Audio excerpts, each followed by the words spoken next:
All right, vegans, let's talk. Let's talk about the hardest part about being vegan.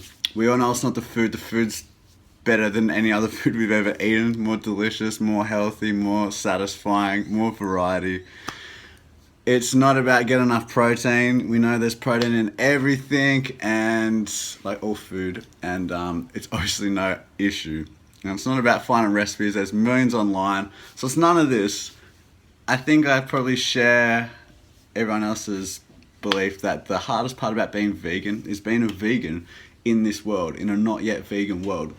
Because you're coming up against a lot of ignorance and a lot of backlash, and yeah, just it can create a bit of conflict in your life when you are a vegan. I mean, it reduces a lot of conflict that you were causing, but it can create conflict with friends and family and strangers and things like that.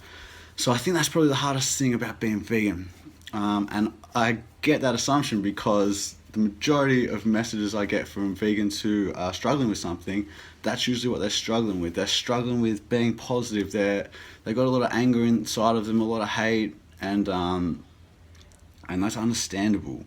You know, I totally get it, but I do want to talk about it because I really don't think it's helping. In fact, I think it's doing the opposite of helping. I think it's probably turning a lot of people away from being vegan, from it'll be getting their defenses up, and it just doesn't make it look like it's a welcome party. You know what I'm saying? Like if you got a party full of people and everyone's having a real bad time, you're probably not going to want to join that party. But if everyone's chilling, having a good time and happy and things like that, then that's a party you want to go rock out at. So I want veganism to be something that everyone wants to join and rock out at because it is like that in so many ways.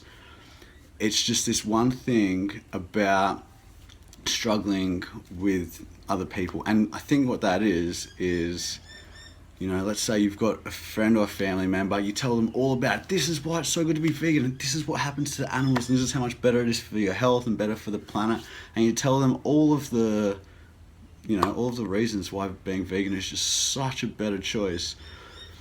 And they hear it and they don't change. Or even worse, you know, they ridicule or things like that.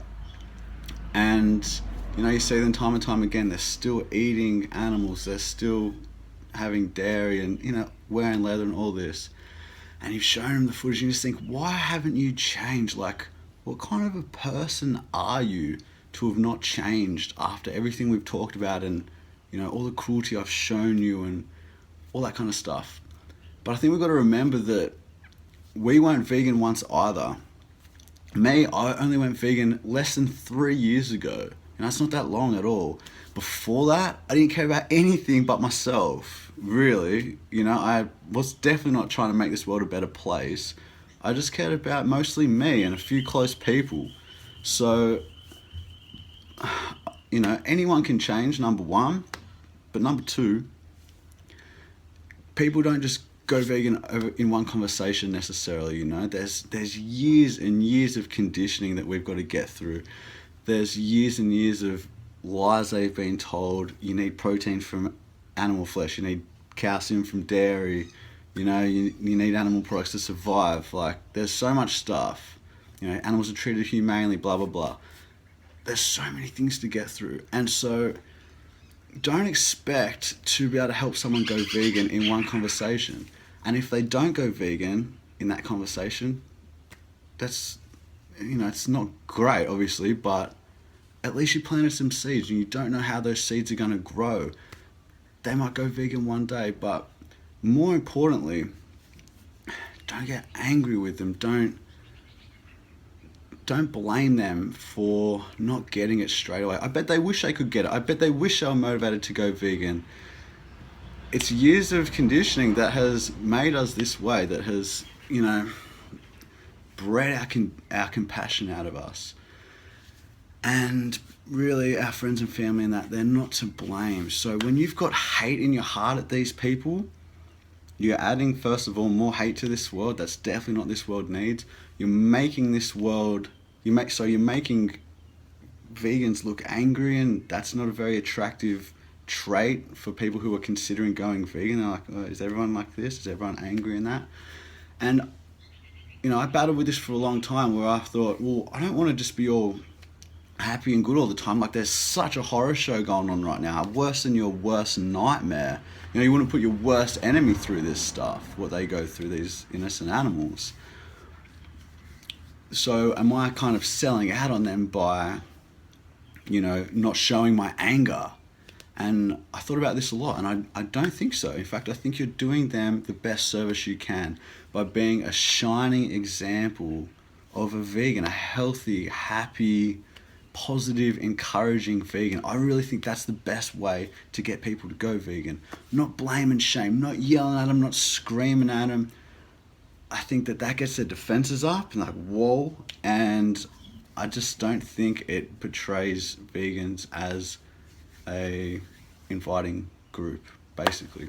Even though it's the right thing to do, of course it's the right thing to do, but that doesn't mean people are going to do it. You know, we've got even more chance of people joining and becoming vegan too if they also see that it's positive, that it's happy, that it's this, that it's that. I mean, I'm not saying lie as well. You know, if you're really not feeling happy, then that's fine. Like, you don't have to feel happy. I'm just saying that if you've got all this anger in your heart when you're trying to educate people or, you know, encourage people, they're going to pick up on that, and there's going to be a lot less chance that they're going to respond favorably. And it's not good for you either.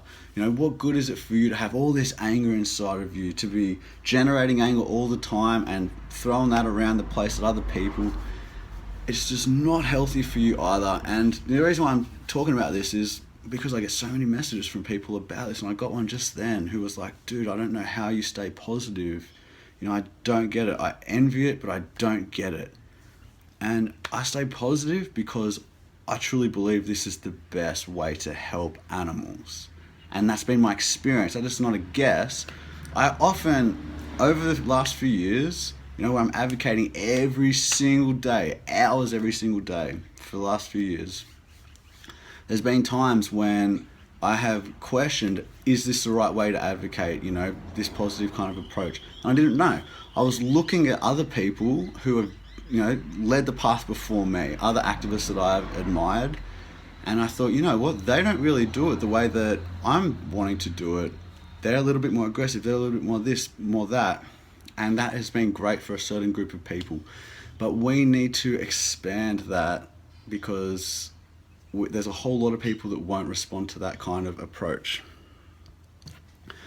So that's our job, to get it out there in the most effective way possible. And like I was saying, I've tried going their direction. Okay, maybe I'll try to be more aggressive. They were effective doing that. Maybe I can be effective doing that. And I've tried it, and I always learn the same lesson, that I get less positive results when I'm like this, like blame and shame and, you know, kind of aggressive. I always get less positive results when I'm like that. I always get more positive results when I'm encouraging, when I'm educating without all the emotion, just the facts and, you know, and questioning them. It's just it's in my experience, maybe it's just for me, but I really believe that that's the best way for us to help more people go vegan. And so when you have that belief in your mind that that's the best way to do it, sometimes you don't feel like being happy, of course. Sometimes I'm biting my tongue. I'm like, oh my God, I have so much to say. And, you know, and maybe I'm talking to someone just totally ignorant and just being really rude and aggressive, and I want to just lay it down. And I could. Of course I could. But I just don't think it's the best way. And it's more important for me to do what I think is best for the animals, and I think it should be the same for all of us, than it is for me to make this person, you know, like just tell him how wrong he is. You know, I can do that without the anger and without the hate. And so I just think it's such an important thing to make this a priority of educating from a place of understanding. Remember that you weren't vegan only a few years ago. Don't expect everyone else to get it straight away either. And help them on their path, move them in the right direction. You know, it's not your job to get them from non-vegan to vegan in one conversation. Just do your best, educate, and be a positive, shining example of what it means to be a vegan.